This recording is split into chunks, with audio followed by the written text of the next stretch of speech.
ये जो निर्मलता है यह कब आवेगी? इस निर्मलता का उपाय क्या है? आप देखिए ना, श्री विभीषण चले लंका से, प्रभु की ओर चले। मन में होने लगा, संकल्प विकल्प आने लगा, मैं जा रहा हूं, प्रभु शरण में लेंगे कि नहीं लेंगे।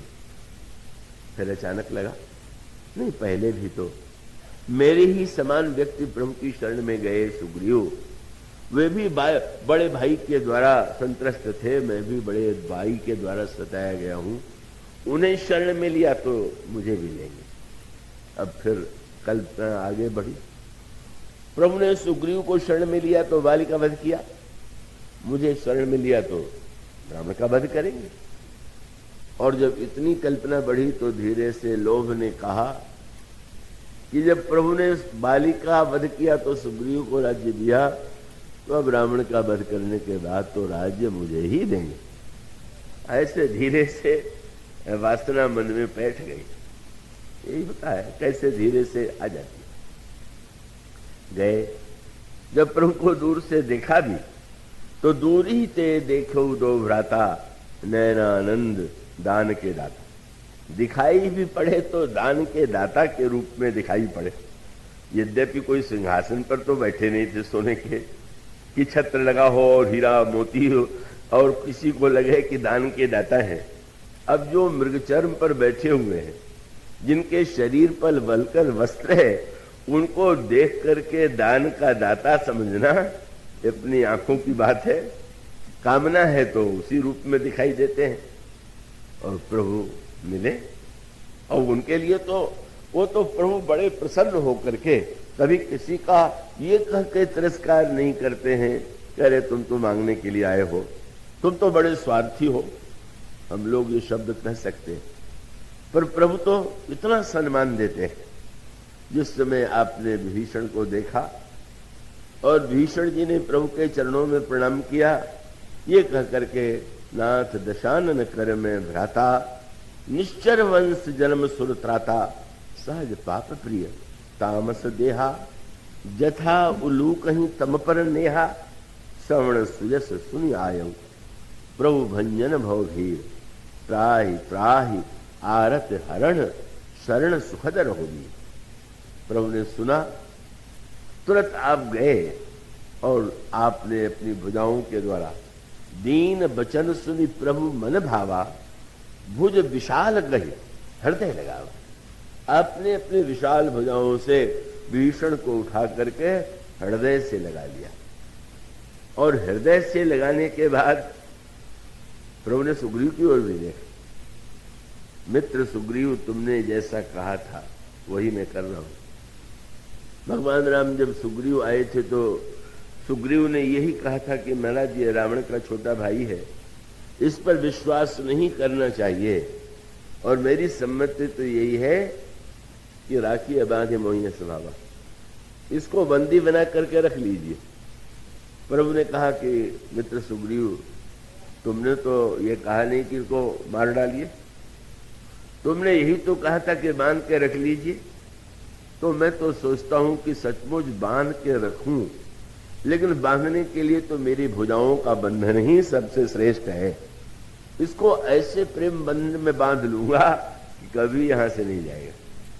और हृदय से लगाने के बाद प्रभु ने तुरंत कहा, कहू लंकेश, लंका के राजा कहिए। वो ये नहीं तुम बड़े इच्छा लेके आए हो, ये नहीं कहा कि तुम्हारे स्वार्थ से आए हो।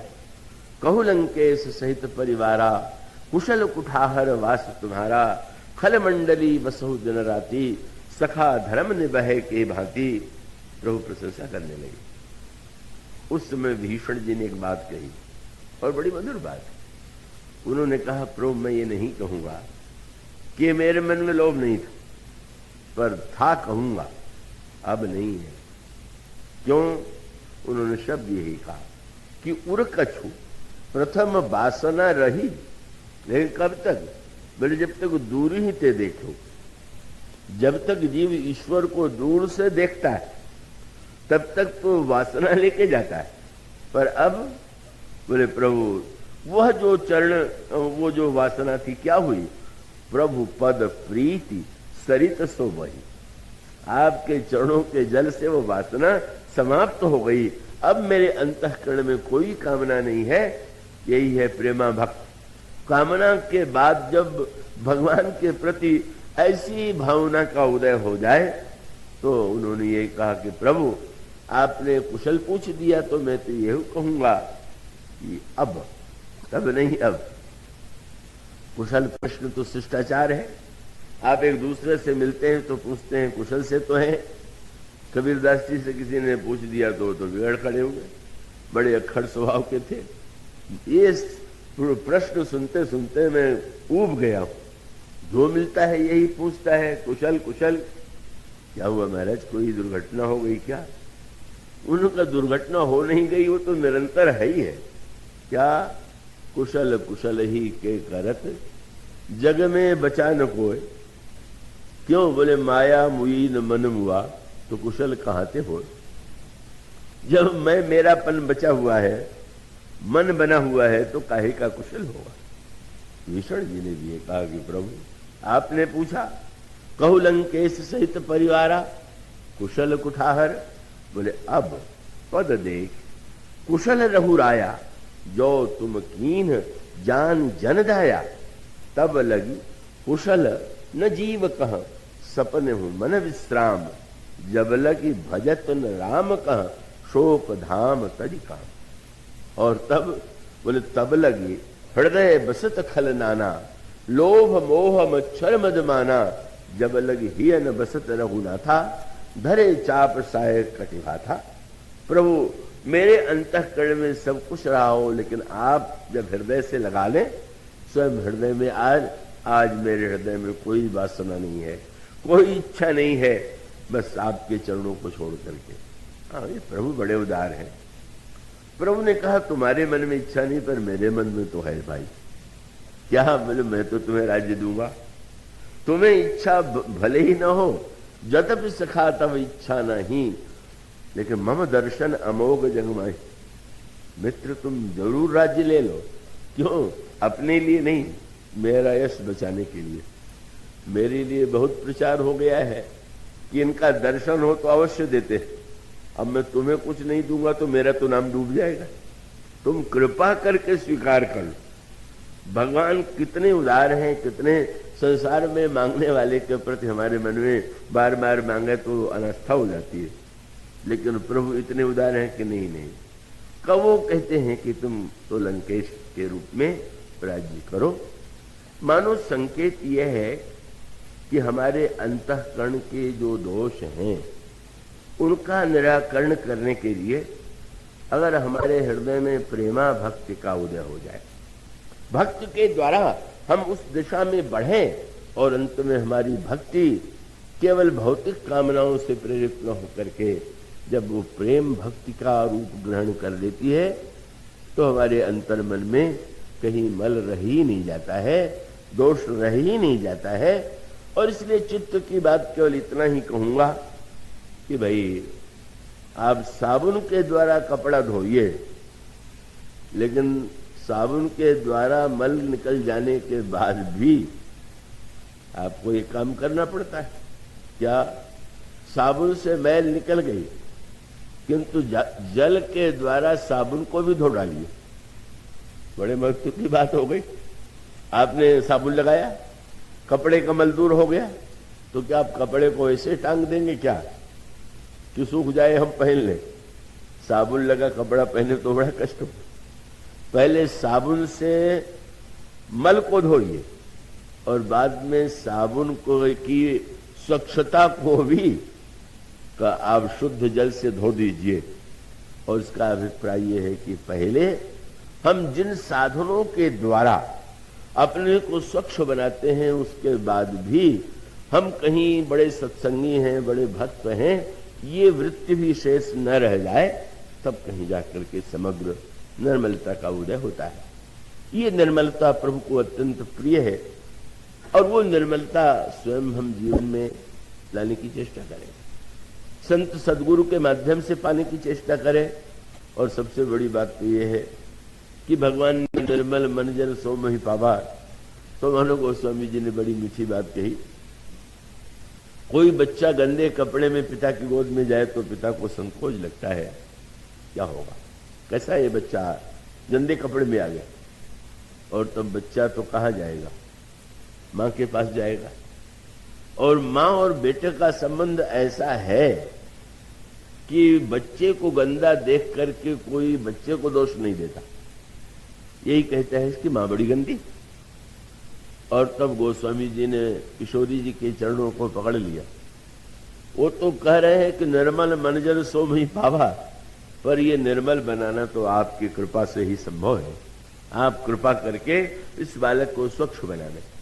साधन है तो साधन कीजिए, और असमर्थता है तो व्याकुल होकर के गोस्वामी जी ने यही कहा कि प्रभु आप भले ही स्वीकार कर लें, पर अगर मेरे जीवन में दोष होंगे तो आपकी भक्ति पर कलंक लगेगा, इसलिए कृपा करके आप मुझे ऐसी भक्ति दीजिए कि जिसमें इन विकारों का अभाव। तो अनंत कथा, और उस अनंत कथा को तो कभी पूरा कर सकना किसी के लिए संभव नहीं हुआ, और मेरे लिए तो कोई बात ही नहीं है, क्योंकि मैंने कहा वो कोई ऐसी बात नहीं है कि सचमुच मैं कविता के रूप में या नम्रता के रूप में कह देता हूं कि मैं नहीं बोलता हूं। वो सचमुच ही है कि मुझे तो ये पता भी नहीं होता क्या बोला जाएगा, कैसे बोला जाएगा। एक वक्ता ने मुझसे पूछा, अच्छा ये बताइए कि बोलने जाने के पहले क्या करना चाहिए। तो मैंने कहा कि अध्ययन करो पुस्तकों का, ग्रंथ। वो मेरे पास 2-3 दिन रहे थे, बोले मैंने तो आपको दिन भर में कभी अध्ययन करते नहीं देखा। तो मैंने कहा मेरी भूल मत दोहराना, मैं तो यही कहूंगा चुपचाप जाके बैठ जाओ मंच पर और जो बुलवा में वो बोलो। उसने यही कहा कि लो सत्यानाश करने पर तुले हुए, बिना सोचे जाके बैठ जाएंगे। मानो सचमुच ये लगता है कि बिना हमारे प्रयास के, प्रयास भी महत्वपूर्ण है, प्रयास का मार्ग ही सबके लिए है, पर मैंने तो उस मार्ग का अनुभव नहीं किया। और जैसा मैंने कहा, हमारे मैत्री शरण जी ने एक दिन कह दिया कि यहां तो बंबई से भी श्रेष्ठ कथा हो रही है।